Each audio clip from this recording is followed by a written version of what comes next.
Olá, seja bem-vinda, seja bem-vindo. Chegamos ao meio da semana, quarta-feira, 6 de outubro de 2021. Começa agora o Câmara Notícia e a gente abre esta edição falando sobre emprego. Você que está em busca de uma oportunidade no mercado de trabalho, confira agora as vagas disponíveis. O posto de atendimento ao trabalhador de Sumaré está com vagas para nutricionista com ensino superior completo e experiência em cozinha industrial e para auxiliar de manutenção com ensino médio completo, curso técnico e experiência em elétrica. Os candidatos interessados e com perfil para as oportunidades devem encaminhar currículo para o e-mail dirceu.pacheco@sumaré.sp.gov.br. Para mais informações, o telefone para contato é o 019 3399 5638. Olha só, a Secretaria de Saúde começou a vacinação com a dose adicional contra a Covid-19 nos profissionais de saúde de Campinas que receberam a primeira dose da vacina há pelo menos 6 meses. 8 hospitais confirmaram o início da vacinação nesta semana ao Departamento de Vigilância em Saúde e pelo menos 10 mil doses vão ser distribuídas até o final da sexta-feira, dia 8. E por falar em Covid-19, Campinas registrou mais 234 casos, chegando à marca de 139.981 pessoas que testaram positivo. 6 óbitos foram registrados e agora temos 4.509 mortes devido ao vírus. A cidade de Campinas tem 59,80% dos leitos de UTI Covid ocupados. Estão distribuídos desta seguinte maneira: 27 leitos estão livres no SUS municipal, 20 leitos estão livres no SUS estadual e 42 leitos estão livres na rede particular. Hora das notícias do Legislativo aqui da Câmara de Campinas, porque os vereadores Igor Diego e Major Jaime protocolaram uma moção de apelo ao presidente da Caixa Econômica Federal, o Pedro Duarte Guimarães, para que se instale uma unidade da Caixa Econômica Federal no distrito do Campo Grande. Foi aprovada na última reunião ordinária uma moção de apelo de autoria dos vereadores Igor Diego e Major Jaime ao presidente da Caixa Econômica Federal para que seja feita a instalação de uma unidade bancária no distrito do Campo Grande. Então a gente está somando os esforços, cada um naquilo que pode nos ajudar para que, enfim, chegue esse sonho que é tão esperado para a população do distrito Campo Grande. Esse momento foi muito marcante da pandemia, onde muitas pessoas buscaram exatamente a Caixa Econômica porque era o banco que estava concedendo esse benefício. E também o Bolsa Família e outros mais. E a Caixa Econômica hoje ela tem tido uma visão muito próxima da população no Brasil todo. A gente pôde conversar com alguns diretores da Caixa e eles ficaram sensibilizados e vão futuramente fazer um estudo para viabilizar essa nova agência que seja na região do Campo Grande. Segundo os parlamentares, trazer uma unidade da Caixa Econômica aqui para a região, que é muito populosa, conta aí com mais de 145 mil habitantes, vai ajudar os moradores que não possuem condições para o transporte, para ir até o centro, por exemplo. E também vai promover o desenvolvimento do distrito do Campo Grande. Numa primeira reunião, nós tivemos a resposta que a Caixa Econômica não tem um plano de expansão no município de Campinas. Então nós estamos pedindo para que eles façam uma avaliação geral do município de Campinas e ver aquela Caixa Econômica que está mais fraca neste momento para trazer então para o distrito Campo Grande.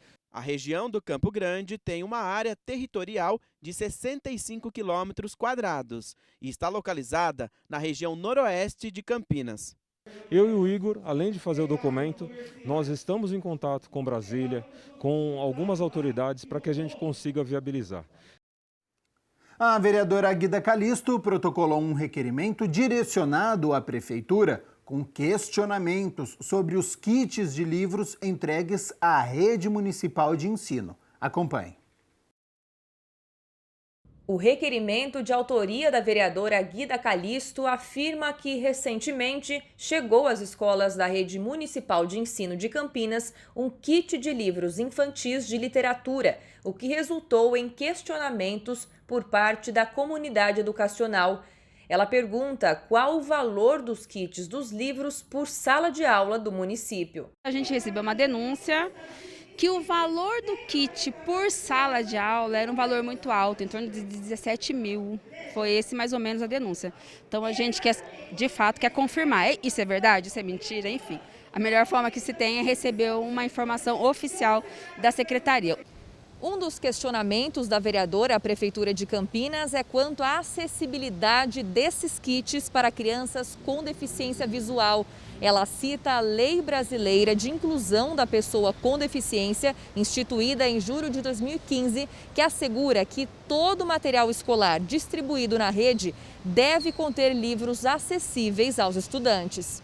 No documento, a vereadora pergunta ao executivo por que esses kits acessíveis não chegaram aos alunos e qual a previsão para que eles sejam entregues, uma vez que, segundo ela, o termo de referência não foi formalizado com a editora. Mês de setembro, a gente comemora, o Dia de Luta da Pessoa com Deficiência. Nos últimos anos, esse segmento alcançou várias vitórias importantes, inclusive o Brasil ser signatário de um tratado internacional aí que valoriza as pessoas com deficiência. E esse kit de livros, quando chegou nas escolas, por exemplo, ele não chegou com a língua em braille, com a linguagem em braille. Ou seja, o aluno que é deficiente visual, ele não tem condição nenhuma de acessar essa literatura. O poder público, a administração, o executivo, ele tem a obrigação de responder. Então, para nós, a informação oficial vem através dos requerimentos.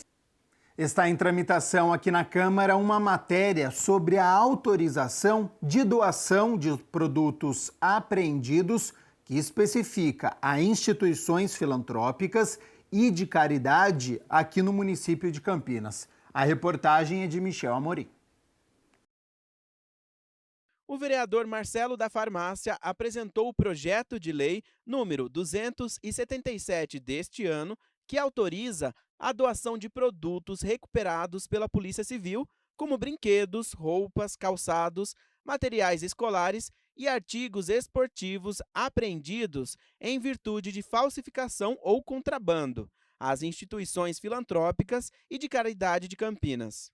E visamos as famílias carentes, principalmente as famílias carentes, que é os que mais necessitam. Segundo o projeto de lei, as instituições que queiram receber as doações de mercadorias apreendidas precisam estar cadastradas na Prefeitura. Já a distribuição da doação deve respeitar um rodízio entre elas. Nenhum custo, é gratuito. Em vez de ser incinerado, que é o que fazem, incineram, jogam fora e os outros que precisam ficam olhando. Então, a gente vê tanta coisa há muitos anos assim. E tem cidades que funcionam, então vamos fazer funcionar em Campinas. O projeto segue em tramitação na Câmara. Tem muitas famílias com essa pandemia, passando necessidade, precisando de roupa. E ele está tudo ali para poder fazer. Tem cidades que já está funcionando isso daí. Então a gente vai fizemos um projeto para poder tocar para frente, para poder dar tudo certo. Hoje é quarta-feira, portanto, dia da 19ª reunião ordinária. Os vereadores vão discutir e votar 10 projetos a partir das 6 horas da tarde. Então confira agora a pauta completa. O primeiro item da pauta é o projeto de decreto legislativo de autoria do vereador Gustavo Peta, que concede o diploma de mérito Zumbi dos Palmares à Aparecida Célia dos Santos. De autoria do vereador Paulo Haddad, será analisado o projeto que concede o diploma de mérito odontológico Dr. José Roberto Magalhães Teixeira a Edgar César Zerbinati. O item 3 é a segunda discussão de um projeto de autoria do vereador Nelson Osseri que estabelece para as comunidades terapêuticas a obrigatoriedade de divulgar o recebimento de recursos públicos. O item 4 é o projeto de decreto legislativo que concede o título de cidadão campineiro ao senhor Benedito Roberto Alves Ferreira. A iniciativa é do vereador Igor Diego. O item 5 é a segunda discussão do projeto de lei complementar de autoria do prefeito, que disciplina os empreendimentos de interesse social e SCOAB. A proposta quer estabelecer normas que, em conjunto com outras políticas públicas, busca proporcionar o fomento de empreendimentos em prol da população de baixa renda. Pela primeira vez, o plenário vai discutir o projeto de lei complementar, também de autoria do prefeito, que trata de alteração do zoneamento de parte de áreas de Campinas. E altera também a Lei Complementar de 2018, que trata do parcelamento, uso e ocupação do solo. A matéria altera o zoneamento para que essas regiões estejam em consonância com a dinâmica do entorno do polo de alta tecnologia em Campinas. Em primeira discussão será analisado o projeto de autoria do prefeito, que institui o programa Amigo da REURB Campinas. A proposta tem o objetivo de direcionar os serviços e as ações aos moradores dos núcleos urbanos informais de interesse social por meio de uma gestão em rede centrada no cidadão, com a participação do setor privado e do terceiro setor em conjunto com o poder público. Também de autoria do prefeito será analisado pela primeira vez o projeto de lei que altera o dispositivo da Lei 12.475 de 2006, que trata da obrigatoriedade das agências bancárias e demais estabelecimentos de crédito de manter guarda-volumes à disposição dos clientes em Campinas e também sobre a instalação de divisórias ou estruturas similares nessas agências. A proposta quer adequar a legislação aos parâmetros do Código de Defesa do Consumidor. O item 9 é a primeira votação do projeto de autoria do vereador Fernando Mendes, que institui em Campinas o Banco Municipal de Materiais Ortopédicos. A proposta é que esse banco de materiais ortopédicos receba materiais novos e reutilizáveis doados por pessoas físicas e jurídicas e também que faça a distribuição gratuita à população de baixa renda a título de empréstimo ou de doação definitiva. E o último item da pauta é o projeto de autoria do presidente da Câmara, o vereador Zé Carlos, que denomina a Praça Carlos Vieira de Vasconcelos um sistema de lazer do município de Campinas.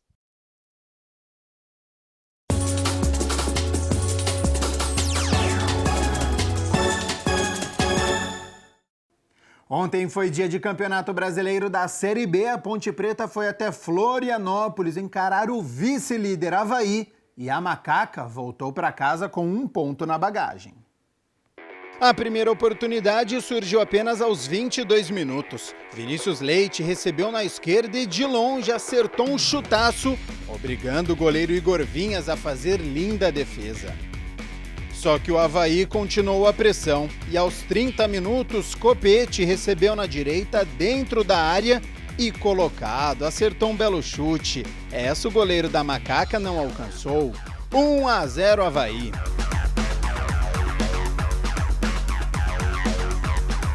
Início de segundo tempo e os mandantes continuaram no campo de ataque. Bruno Silva acertou a trave. Só que quando a Ponte chegou, foi fatal.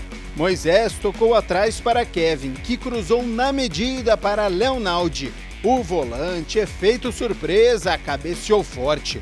O goleiro chegou a tocar nela, mas morreu no fundo das redes.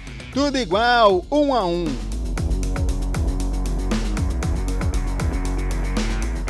Rafael Santos de falta quase fez o vira para a Ponte. Aos 32 minutos, Bruno Silva deu este carrinho com o pé alto e foi expulso. Mesmo com 1 a mais, a Ponte não conseguiu a vitória, mas leva na bagagem 1 ponto. Final, Avaí 1, Ponte Preta também 1. Ponte volta a campo agora só na próxima sexta-feira, dia 15 de outubro, às 9h30 da noite, contra o Náutico no estádio Moisés Lucarelli. É o retorno da torcida pontepretana ao majestoso. Agora, olha só, um projeto inovador começou a ser implantado aqui na cidade. Passagens aéreas para animais silvestres em locais de grande movimentação de veículos. O objetivo é preservar a fauna silvestre. A equipe do El Bicho acompanhou a instalação e até registrou alguns animais utilizando a nova passagem em segurança.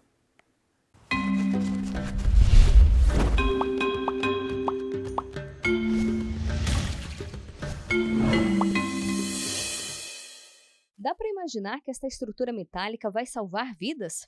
São vidas de animais silvestres que habitam áreas de proteção ambiental na região de Campinas. A implantação de passagens de fauna aérea dentro da região urbana é uma inovação. Isso porque conecta as áreas naturais por meio das copas das árvores.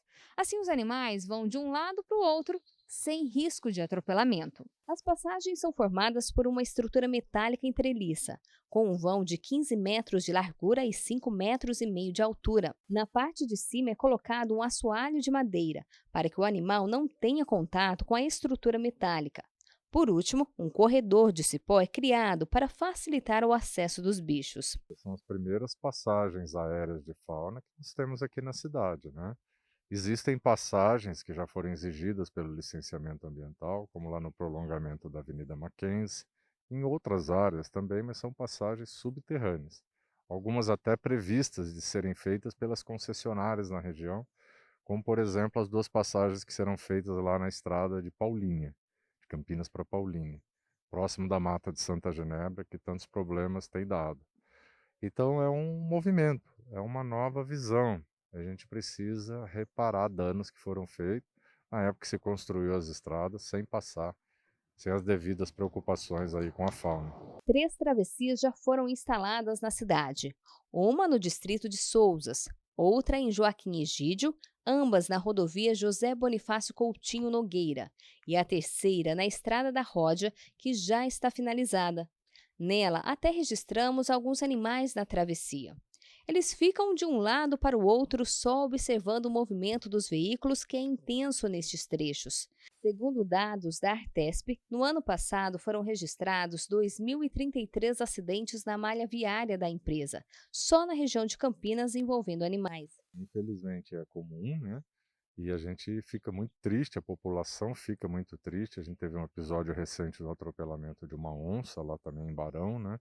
Então a gente acredita que à medida que as concessionárias forem fazendo as passagens subterrâneas, a gente for introduzindo essa visão das passagens aéreas, a gente vai minimizar o problema. O próximo passo é instalar câmeras fotográficas acionadas por movimento. O local e os animais serão monitorados em tempo real. Também haverá sinalização na região. Mas, claro, a conscientização dos motoristas é essencial. Conscientização de todo mundo também é importante. Nessas áreas elas vão estar sinalizadas 100 metros antes, 150 metros depois, para que as pessoas diminuam a velocidade. Aquela placa que todos já conhecem, né, de respeitar os animais silvestres, reduzam a velocidade, apreciem, às vezes pode ter um animal passando ali naquele momento. Então vamos aumentar a consciência para preservar vidas.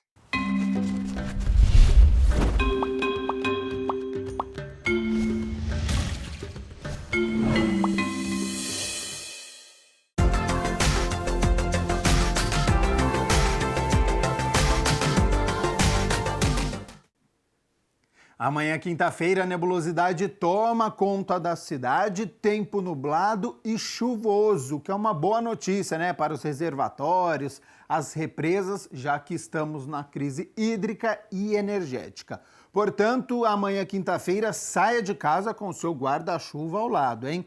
Sobre as temperaturas, mínima de 15 graus e a máxima não passa dos 23 graus. O Câmara Notícia fica por aqui. Muito obrigado pela sua companhia, pela sua audiência. Continue aqui na TV Câmara Campinas e até amanhã ao meio-dia. Tchau, tchau.